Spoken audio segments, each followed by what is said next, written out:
Welcome back to the Deep Dive. Okay, so it's that time of year again, right? Lots of us are thinking about, maybe even planning, those international trips, summer holidays maybe. Absolutely. Dreaming of getting away. Exactly. And if you travel a lot, or even just follow the news, you've probably heard about the U.S. State Department travel advisories. You know, the level 1, level 2, all the way up to level 4. Those official warnings. Yeah. Right. But today, our goal isn't just to, list the levels. We want to dig deeper, really unpack the layers behind them. How are they decided? And what do the latest updates say from June 2025 actually mean for you when you're planning? Yeah, going beyond just the number. We want to get into the details, the stuff that often gets missed. Okay, let's unpack this. Sounds good, because, navigating global safety, it's less like following a fixed map and more like trying to understand this constantly shifting landscape. Dynamic, you mean? Exactly. And these advisories, they're a really essential tool. They give you a critical way to look at places you might want to go. So they help you make better choices. They empower you, yeah. Help you make informed, responsible decisions. So your adventure is, not just fun, but also as safe as possible. Because knowledge, well, it's not just power. Sometimes it's your best protection. Okay, so let's lay the groundwork first. The basics. The U.S. State Department's advisories, what's their main purpose? Fundamentally, it's about keeping U.S. citizens in the loop about safety and security risks when they're overseas. And these aren't just random warnings, right? They cover every country. Every single country, they're comprehensive assessments, and they're updated pretty regularly. And they use that 4-level system. Can you break that down quickly? What does each level actually signify? Sure. So level 1, that's exercise normal precautions. It's the lowest level. It basically acknowledges that, look, there's always some risk with international travel. Just be normally aware. Like you would be anywhere new, sort of. Pretty much. Then you've got level 2, exercise increased caution. This points to heightened risks to safety or security. Maybe it's just in certain parts of the country, or maybe it's a general thing you need to be more watchful about. Okay. Level 3 is reconsider travel. Now it's getting serious. They're advising you against non-essential travel because of, quote, serious risks to safety and security. You really have to ask yourself if your trip is worth the potential danger. And the top level. Level 4, do not travel. That's the highest advisory. It means there's a greater likelihood of life-threatening risks. And that's where that really stark advice comes in, right? About preparing for the worst wills, DNA samples. It sounds extreme. It does sound extreme, and it's meant to. But beyond just the practical steps, what that level 4 warning really tells you is about the government's ability, or lack thereof, to help you if things go wrong. So it's not just about the danger itself. Exactly. The true measure of a level 4 isn't just the danger, it's the State Department signaling that their ability to provide emergency services is severely limited. Meaning you're kind of on your own. To a much, much greater extent, yes. You are largely on your own. Embassies might be evacuated, consular services suspended, your lifeline in a crisis. It might just not be there. So being prepared isn't just a suggestion at level 4, it's absolutely vital for your survival. That definitely puts it in perspective. Yeah. Okay, so these levels, they're not just pulled out of thin air. You mentioned they consider different factors. What kind of risk indicators are we talking about? Right. They're not arbitrary. They use specific codes, these risk indicators. There's C for crime, T for terrorism, U for civil unrest, All right. then H for health risks, N for natural disasters, E for a time-limited event that could be like a major election or a big sporting event that might attract specific threats. I see. And more recently, they've added K for kidnapping or hostage-taking, D for wrong way of attention, which is a growing concern in some places, and O for other unique risks. And is it usually just one of these things, or? That's a great point. It's often misunderstood. Hmm. It's rarely just one factor. You might see C for crime combined with U for civil unrest. That means, petty theft could escalate way faster if there's chaos. Right. Makes sense. Or a K for kidnapping might be a very specific risk targeting, say, journalists or aid workers, which a typical tourist might not even think applies to them, but it still shapes the overall advisory. And these advisories change, right? They're not set in stone. How often do they get updated? They're quite dynamic, actually. Level 1 and 2, the lower risk ones, they get reviewed at least once every 12 months. That makes sense for places that are generally stable. Okay. But level 3 and 4 are the higher risk ones. They get reviewed much more often, at least every 6 months. More frequently for the more dangerous places. Exactly. But crucially, any advisory can be updated anytime things change significantly on the ground. a sudden crime wave, a natural disaster, a political crisis. Or even if the U.S. changes its own security stance. Precisely. If the U.S. government posture shifts, that can trigger an update too. It shows they're constantly watching. That's why it is so important to check right before you travel, not just when you book. Okay, that's a really solid overview of the system. Now, I was looking into some of the latest updates, for around June 2025, and it's interesting how much detail is hiding even within those levels. What's something surprising you've seen recently? Maybe something counterintuitive, even in a safe level 1 country? That's a really good question because normal precautions definitely doesn't mean zero risk or don't pay attention. Right. So you take countries like Canada or Poland, generally very low risk, level 1, but even there you find nuances. Look at Thailand, overall level 1 seems fine.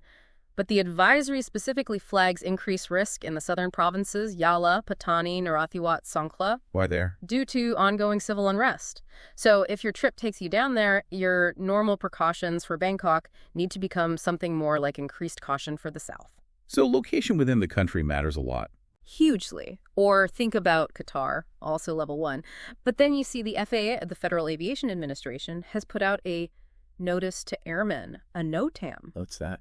It's basically a critical alert for pilots and air traffic controllers about potential hazards. And for Qatar's region, it cites risks to civil aviation from political and military tensions.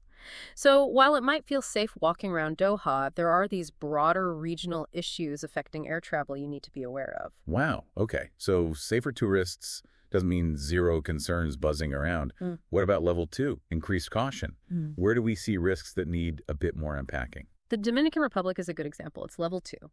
The advisory notes that violent crime is a concern, despite more police presence in areas often visited by tourists. So more police doesn't automatically mean safe. It signals that even with that visible security, the underlying crime problem is still significant, especially if you venture outside the main tourist spots or, go out late at night. Then there's India, also level 2, citing crime and terrorism. But what's really disturbing there is the specific detail they include. Rape is one of the fastest growing crimes in India. Violent crimes, including sexual assault, happen at tourist sites and other locations. That's incredibly specific and worrying. It is. And they also warn that terrorist groups might target crowded places with little or no warning.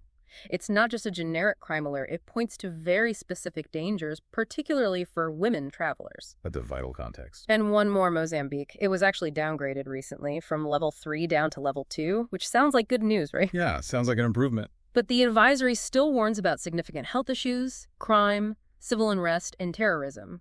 And certain areas, like the Nyasa Special Reserve, are still designated do not travel. So the downgrade doesn't mean all problems solved. It just means the overall risk assessment shifted slightly, but serious, specific dangers absolutely remain. That's a really important nuance. A lower level doesn't mean no risk. Okay, and then at the very top, level 4, do not travel. Which countries really show that you're on your own reality we talked about? This is where the risks are considered potentially life-threatening, and U.S. government help is severely limited. Iraq is a clear example, level 4 due to, everything. Terrorism, kidnapping, armed conflicts, civil unrest. Plus, the U.S. government's limited ability to help. Parts are effectively active war zones. Right. And very significantly, as of June 2025, Israel, Gaza, and the West Bank are also level 4. Voluntary departure was even authorized for U.S. government families because the security situation is so volatile and unpredictable.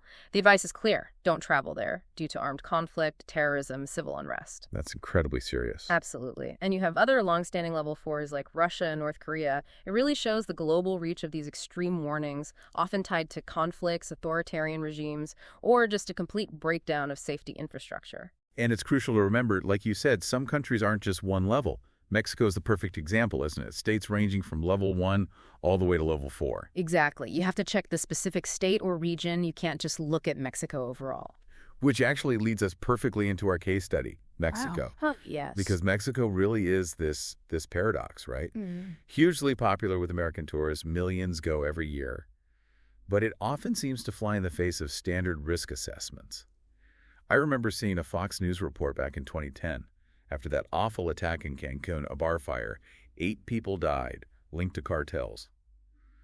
The headline was still saying tourism was booming. It's a fascinating dynamic, and it shows the complexity. After that 2010 incident, Yeah. Mexican officials and their tourism board did report booming numbers, big increases in international visitors. So people kept coming. According to them, yes. And here's the counterpoint. Around that same time, the U.S. Office of Travel and Tourism Industries reported an actual decline in U.S. air passengers heading to Mexico. Huh. So, conflicting data. Completely conflicting pictures. It really highlights how different sources, with different motives perhaps, can present the situation differently. Are you listening to the destination's economic pitch or your own government security assessment? It forces you to think critically about the information you're getting. That is a really key point for travelers. Okay, so let's jump to today. What's the reality now for a place like Cancun? It's generally seen as safe in the main tourist zones, right? They've even got the National Guard there permanently. Yes, there's definitely heightened visible security in the hotel zone and other key tourist areas. And compared to other parts of Mexico, it is generally safer there. But there's always a but, isn't there? There's always a but. Even in those safer areas, the official advice is still caution. Why?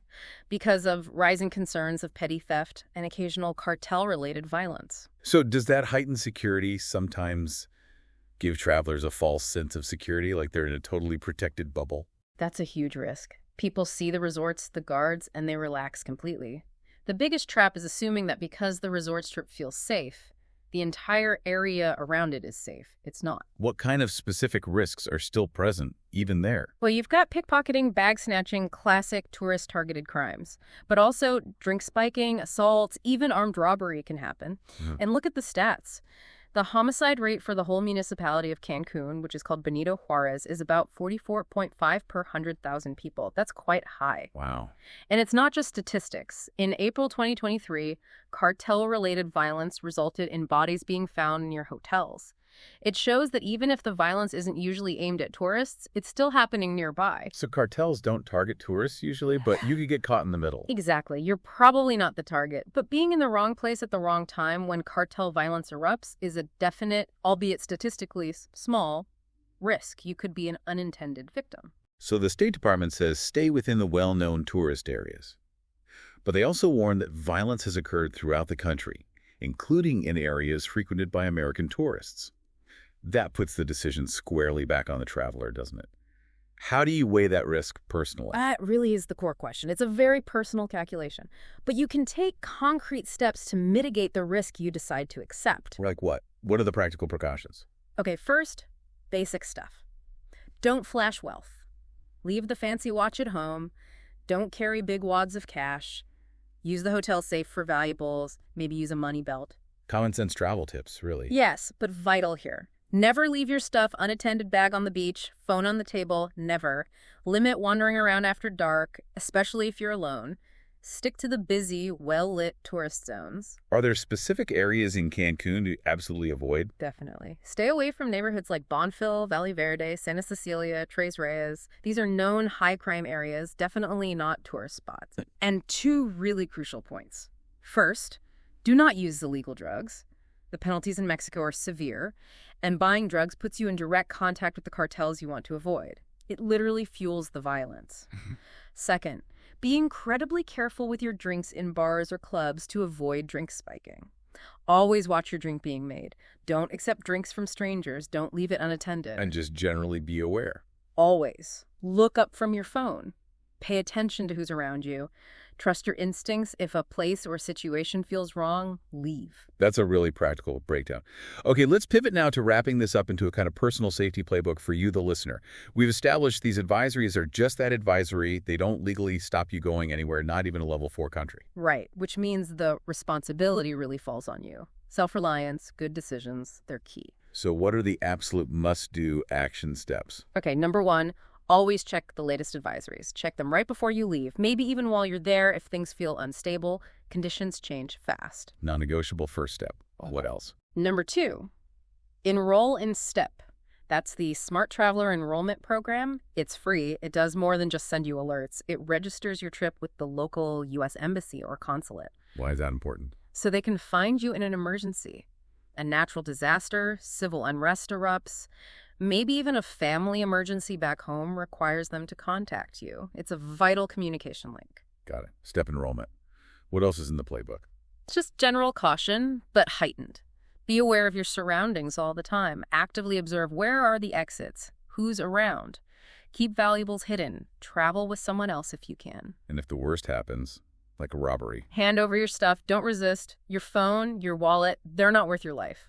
Your safety is paramount. makes sense. Anything else? Yeah. Don't leave food or drinks unattended, ever. Yeah. Limit how much alcohol you drink so you stay alert and can make good judgments. And finally, really consider getting good travel insurance, especially for higher-risk places. Make sure it covers medical emergencies, evacuation, and trip cancellation or interruption. That insurance point is crucial. Peace of mind, but also practical help if needed. It's a worthwhile investment, definitely. So wrapping this all up, the message isn't be afraid to travel. Not at all. It's about being informed, right? Exactly. It's not about fear. It's about empowerment, making smart, responsible choices for yourself, for your family. Understanding the advisories, taking these precautions, it helps make sure your trip is memorable for the right reasons. It lets you exercise that freedom to explore with your eyes open. Precisely. Look, global travel safety is always changing. Governments give you guidance, which is essential. But at the end of the day, your informed decisions, your precautions, your self-reliance, that's your best defense out there. Okay, so as you start thinking about that next trip, here's something to ponder. In this world that feels increasingly connected, but also, frankly, unpredictable, what does safe really mean when choosing a destination? And how do you personally balance your desire to explore freely against these official warnings designed to protect you? How much do you want to dig into the reality on the ground versus just taking the advisory at face value? It's about deciding what level of personal responsibility you're ready to take on for that adventure. A lot to think about. Definitely. We'll be back soon with another deep dive.